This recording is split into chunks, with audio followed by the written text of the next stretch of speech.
the sake of their insurance and whatever goes wrong, that dude's a moron.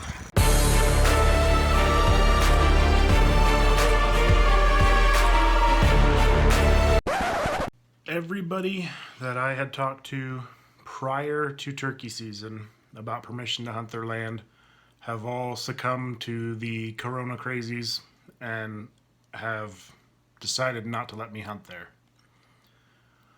So, on a whim, I called one last person, and he goes, "Yeah, you probably could. I'm not home right now. Come by in like an hour and a half or so, and we can talk about it." So we maintained our social distancing, and if you've never asked permission to hunt on somebody's property, there's a couple things you want to keep in mind. You want to try and do it ahead of season. Don't show up in camo with your gun on your shoulder and expect them to just let you waltz on in. It's not going to happen. Make sure you're very respectful and kind of set clear expectations with them as to where you're allowed to go, what their property boundaries are, what times they would like you to be there, and whether or not they want you to check in and out. Common sense type stuff, but building that rapport with them at the beginning really helps your case in especially if it's a new permission, if the people have never really met you before or you have limited contact with them. And it also helps you to get recurring permission that you can come back next year or next season, or if you want to come back you can bring a friend type of thing. I said, well, are there any questions you have for me about the season or what my intentions are? And he goes, well, clearly you're not a youth. I thought that this area was a youth only hunt. And I said, well, actually it's both. And I pulled out the regulations because I had them with me and showed him, here's where it says youth only from April 8th to May 25th or something like that. And, that's a general season just for the youth, ages 10 to 17. Then I flipped the page and showed him, here's the controlled hunts. I'm hunt 9008. And he was like, oh, okay. And I go, I'll show you my license and my tag. And he was like, no, I'm no game warden. I'm not worried about all that stuff. And I go, I know, but I teach hunter's ed, and I try to make sure that everybody's on the same page as far as what the regulations are. And I want to make sure that you and I both know that I have the correct permissions to hunt. And so I showed him my license, here, 2020. I showed him my controlled hunt permit, which showed 2020 for 9008, and turkey, my turkey tag that goes with the controlled hunt permit. And here's where it says 9008, and the dates for the hunt are April 15th to April 30th. So I've got 2 weeks, and they have like a month and a half. And he was like, oh, okay, that totally makes sense. And so I wandered around a little bit. I found quite a bit of turkey poop, a handful of feathers. I didn't take any pictures though.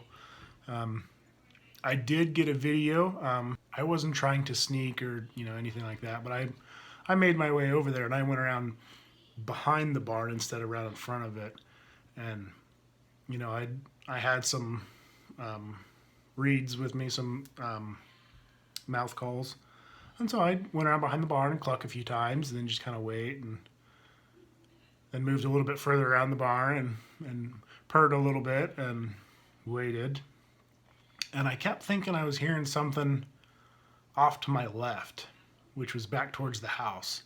But it, inconsistent sounds, it's probably just little songbirds or finches, flitting through the brush. And so I came around the barn and was headed back up towards the house. And you would think that turkeys, especially the toms, Their heads are red, white, and blue. They look like freaking Willie Robertson with his bandana on. They're bright. They're hard to miss. But when they want to hide, you won't see them. I walked past a clump of bushes and I got maybe 5 feet past that clump of bushes just to where it's, you know, the edge of your peripheral vision. You're not sure if it's there or not. I saw something move. And I turned around and that freaking thunder chicken stood about 3.5 foot tall and his head went from pale to blue and he just took off. And I was like, oh, well, if it was a snake, it probably would have bit me, but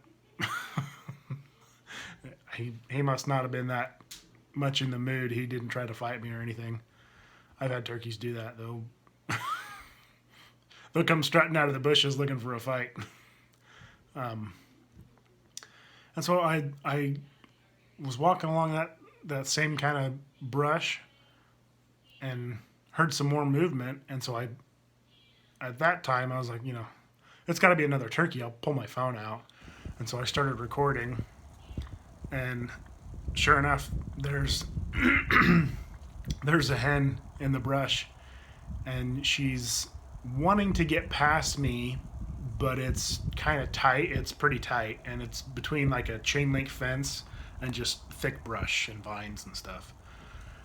And so she started like going back and forth like along the fence trying to figure out how to get away from me. And so I just kind of stood still and let her calm down a little bit. And finally she started to come out of the bushes and then she turned around and go back in. And so I took like a half step towards her and she turned back around and came out the end of the bushes and walked a little bit and then turned and looked at me and took off. But it's always neat when you have experiences like that because you can listen closely to the sounds that they make. And when a turkey makes a putt sound, it's like the human equivalent of, oh crap. It's sometimes it's a really loud putt and it's more of a run type of thing. And all the turkeys around that hear it will take off running and they don't know what they're running from. They just know run type of thing. And if they're calm enough, they'll continue kind of putting those putts together and it's kind of a I'm nervous, but I'm not sure if I should be nervous, but and that's what this hen was doing. She was nervous. She wasn't totally sure what I was going to do, but she knew she didn't like me being as close to her as I was. And then she finally took off. I think the worst part about turkey hunting, really any hunting, when you've had a spinal injury, I mean, sometimes it's the trip getting there. Not all roads are flat and smooth. To me, the bumps in the road are worse than curvy roads, like along a river, the windy roads. Those don't bother my back near as much as the bumps. If you're on a gravel road up in the mountains, that constant up and down and jarring and bumps, it really wears on me. The other kind of downside to it is, especially with turkey hunting, is you've got to sit still. You can't be fidgety, you can't be moving around, you can't be, having to readjust your seat every couple seconds. That's my problem. I mean, like right now, I'm sitting on a yoga ball. I can't take a yoga ball hunting. It doesn't work. How? I mean, it doesn't fit in my Jeep. Like, I'd have to deflate it and then reinflate it when I got there. When, what good's that going to do me? I'll tell everything within 10 miles that I've got a pump and a yoga ball. So my hope is that I can use my little pop-up blind and I have a little chair. The chairs are a whole other beast. I mean, that ideally your hips are level with or slightly higher than your knees. And when you're anything above 6 feet tall, those chairs just don't exist anywhere. Like nowhere. You know, I guess for the average height comparison would be like adults sitting on the little kindergartner chairs. You know, your butt's down here and your knees are way up here and your feet are flat on the floor, and it's not comfortable for any amount of time.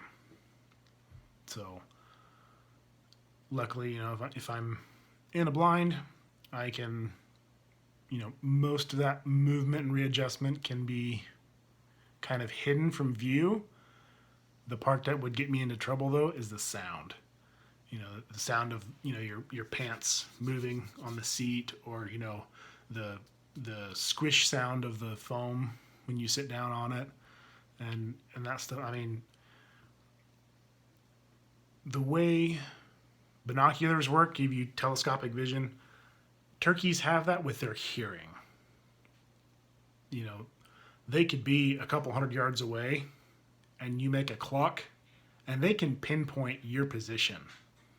You don't have to make any other sounds. They know exactly where that came from. So hopefully this works. I scouted, I found turkey sign, I knew exactly where I wanted to go opening morning. I showed up at dark 30, and then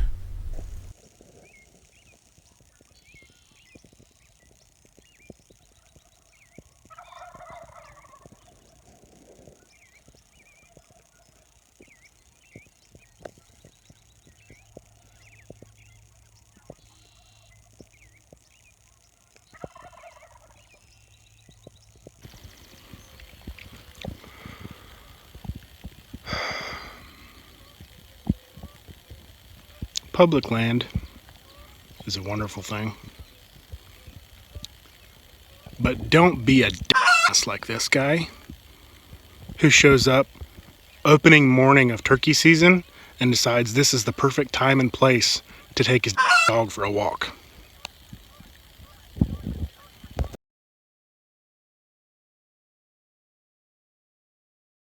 For the sake of their insurance and whatever goes wrong, that dude's a moron. I don't know what he thinks he's doing with the trailer going down that little 2-track, but he'll be lucky to make it to the bottom in one piece. There's nothing down there for him to pick up. I have no idea what they're trying to do.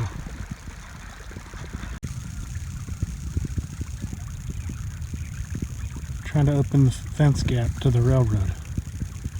That's going to be interesting. Well, I saw more turkey hunters than I did turkeys.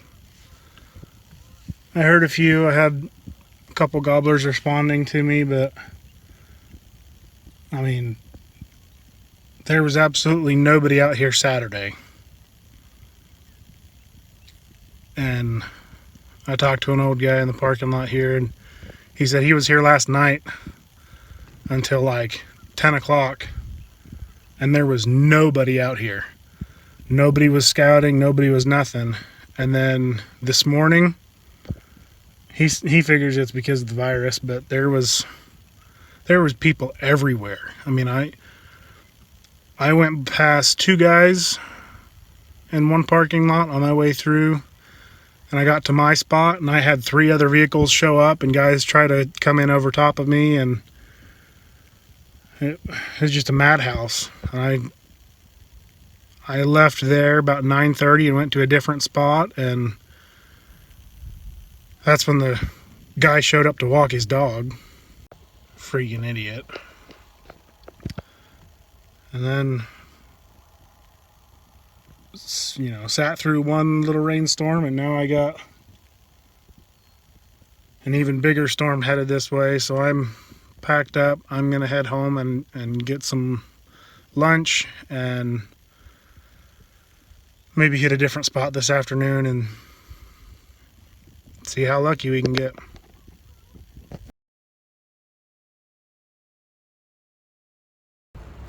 I'm in the blind. It's really windy and it's getting worse. But the turkeys are about 40 yards that way.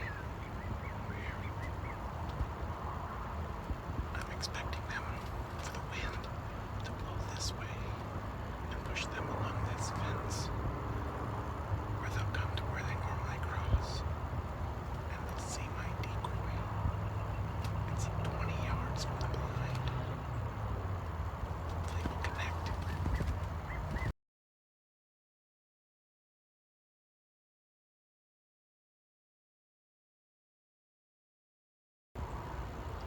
I had to strap my binoculars to one corner and my bag to hold the blind down. The wind is still shaking it. I don't know how the turkeys are going to react to that.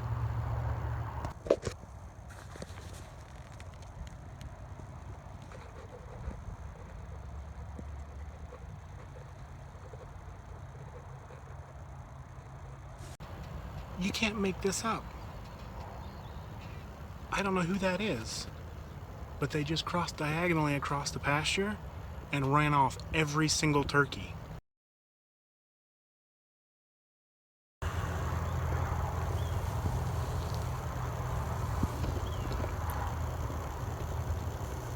got a call from one of my buddies. I checked all around me, no turkeys. Talked to him for a little bit and said that his brother had spotted some down the road on some property by the river.